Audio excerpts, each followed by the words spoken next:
اگر اپنا گھر اپنا ہوتا تو میرے والد صاحب نے 200 گز کا گھر بنایا تھا, آج اس میں میرے والد صاحب رہ رہے ہوتے. وہ تو نہیں رہ رہے. مجھے والد صاحب کی موت پہ جو سب سے بڑا جھٹکا لگا تھا, میرے والد صاحب گھر بنا کے فارغ ہوئے تھے, اوپر پورشن بنا دیا, نیچے کہ بھائی اب 63 سال ان کی عمر تھی, اچانک اٹیک ہوا, انتقال ہو گیا. اور نماز کی حالت میں اٹیک ہوا. یہ اللہ کا کتنا بڑا صف میں نماز, بہت سخت پابند تھے نماز. تو جس دن ان کا, ہم نے تو رات 12 بجے انتقال ہوا, فجر میں ان کو ہم جلدی دفنانے کے قائل ہیں. اسلام یہی کہتا ہے نا. تو مجھے یاد ہے روزانہ والد صاحب کی ایک آواز آتی تھی, بھائی گیٹ بند کر دیا ہے کہ نہیں کیا. رات کو 10-11 بجے نا, جیسے سمجھدار والدین ہوتے ہیں بچوں کی فکر کرتے ہیں کہ گیٹ لاک کر دیا کہ نہیں کر دیا, یعنی اب گھر سے باہر نکلنے کا ٹائم ختم.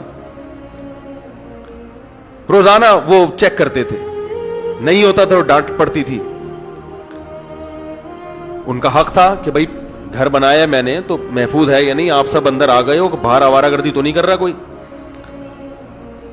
تو رات 12 بجے ان کی ڈیتھ ہوئی ہے. صبح فجر میں ہم نے دفنایا.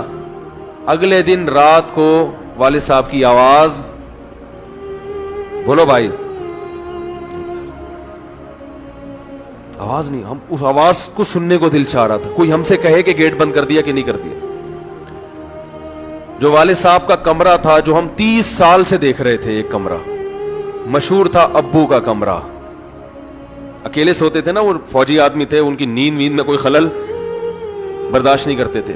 ٹائمنگ تھی سونے کی اٹھنے کی ان کی. تو ایک کمرہ ہم نے ان کے لیے خود انہوں نے رکھا ہوا تھا, بھائی یہ میرا کمرہ ہے, یہاں مجھے کوئی ڈسٹرب. تو والد صاحب کی الماریاں, اس میں والد صاحب کا ایک بستر تھا.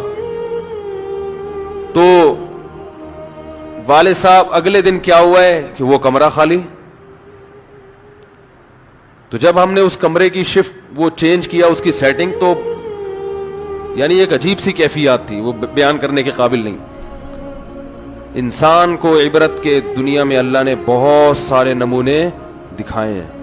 بھائی یہ کسی کا, یہ دنیا بڑی بے وفا ہے, خدا کی قسم. ایک سیکنڈ میں منہ پھیرتی ہے. یہ جس نے بنایا, جس نے انویسٹ کیا, ٹھیک ہے ان کی نیت یہ تھی ہمارے لیے نیت, لیکن اگر ایک آپ کے لیے اتنا ہے تو خود بھی تو رہنے کا حق بنتا ہے کہ نہیں بنتا. دنیا نہیں مانتی. زندگی سے بڑی بے وفا چیز دنیا میں اللہ نے پیدا نہیں کی ہے. اور یہ بار بار قرآن کہہ رہا ہے, متاع الغرور, دھوکے کا گھر, دھوکے کا گھر, دھوکے کا گھر.